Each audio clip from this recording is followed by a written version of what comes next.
we're challenged with is stemming from a few reforms made at the state level are the same individuals that will continue to uphold a systemic and institutionalized racist system because that's what got us here. Okay, that's what I wanted to be heard. That's why you said I've been pretty busy today. That's why I called everybody. Got to get to this mic and let the truth be known. Now, the problem I'm having is that paradigm shifts are almost impossible to have in this day and age. Yeah. People are entrenched in their own ideology, and they will refute what you just said. Yeah, and they may. And I'm one that believe, and you see this firsthand, the communities that are flourishing, that have jobs, that have thriving educational systems and opportunities, you don't see the challenges that we see here. When you look back when Rochester was in better space, because I still don't believe we're quite where we need to be, but we had a number of youth initiatives. So it wasn't just focused on the small, minute group that were actively engaged in the wild things, but we had the midnight basketball leagues.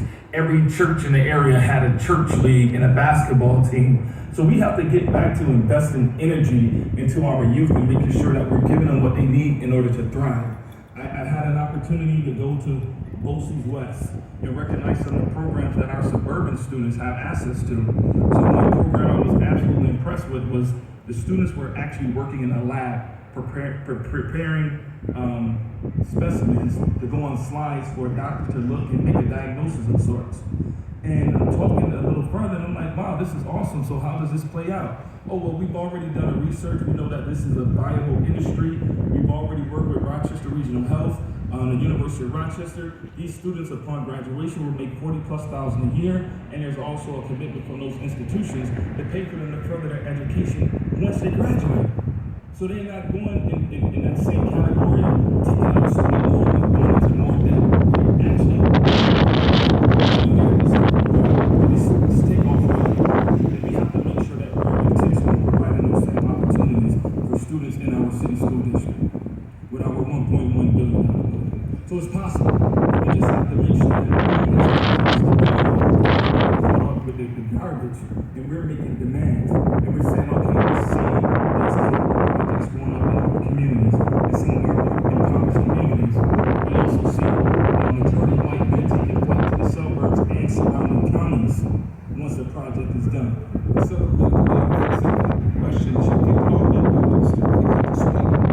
speak to us. Another question. What was the project? So I think it was an issue. We also had folks still in catalytic converters, but there was laws passed by Governor Hochul to put a stop to that and change the practices. There was just also a federal bust. They busted a federal ring of folks who was chopping up cars and selling the parts at cheaper prices. So it has been a challenge, but one of the things I was talking earlier on is follow the money. Even as it relates to people running for office, follow the money. What was your motivation? Is it people or is it other things? And I say this and I mean this, some people will bite off their nose to spite their face. If we have an issue with a candidate that represents us, we have a responsibility as members of the community to convene them at our table. When we have power brokers who sit as part of the majority, we want to get them back in there so that they can continue to bring resources. So the $1.2 trillion infrastructure bill, we see some of the seniors in our families get increases by way of their Social Security benefit. These things are happening in real time.